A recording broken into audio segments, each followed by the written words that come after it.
सभी माई बहन को कामनी शुक्ला का प्यार भरा नमस्ते। स्वागत करती हूँ अपने यूट्यूब चैनल पर आप सभी का।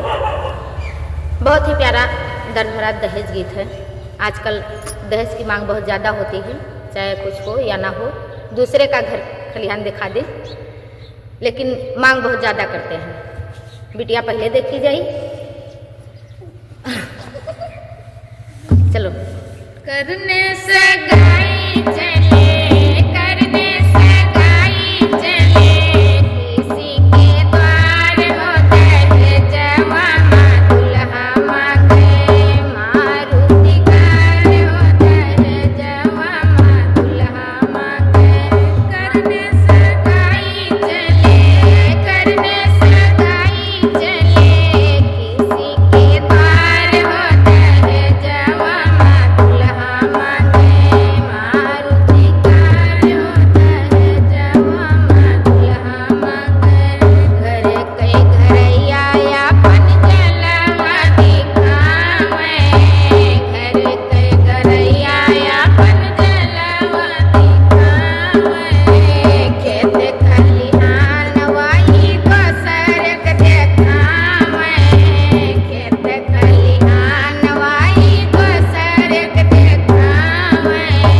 कहते कि बाबा हमरे, कहते कि बाबा हमरे, रहे जिम्मेदार हो दहेजवा माँ दुल्हा मांगे, मारुति कार हो दहेजवा माँ दुल्हा मांगे। बारे बार पूछी साफ बतिया ना बोले, बारे बार पूछी साफ बतिया ना बोले। नाही इनकार करे प्रेम रस घोले, नाही इनकार करे प्रेम रस घोले। लड़का मना लो भाई, लड़का मना लो भाई, हमें स्वीकार हो दहेजवा माँ दुल्हा मांगे, मारुति कार हो दहेजवा माँ दुल्हा मांगे, मारुति कार हो दहेजवा माँ दुल्हा मांगे। सोने के हार मांगे समधिन दुलारी, सोने के हार मांगे समधिन दुलारी। फ्रिज और कूलर मांगे और बनारस साड़ी, फ्रिज और कूलर मांगे और बनारस साड़ी। दुल्हा के छोटका भैया, दुल्हा के छोटका भैया, मांगे बिसियार हो दहेजवा माँ दुल्हा मांगे, मारुति कार हो दहेजवा माँ दुल्हा मांगे। पढ़ी लिखी दुल्हन चाही, पढ़ा लिखा बर होय हो, पढ़ी लिखी दुल्हन चाही, पढ़ा लिखा बर होय हो।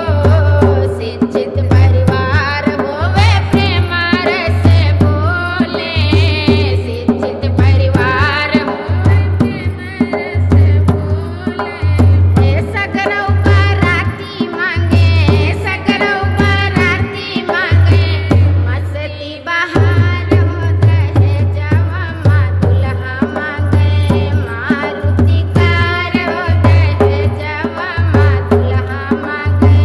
करने सगाई चले, करने सगाई चले, किसी के द्वार हो दहेजवा माँ दुल्हा मांगे, मारुति कार हो दहेजवा माँ दुल्हा मांगे। हमारा दहेज गीत आप लोगों को कैसा लगा कमेंट में ज़रूर बताना। कोई कमी होगी उसे भी बताना।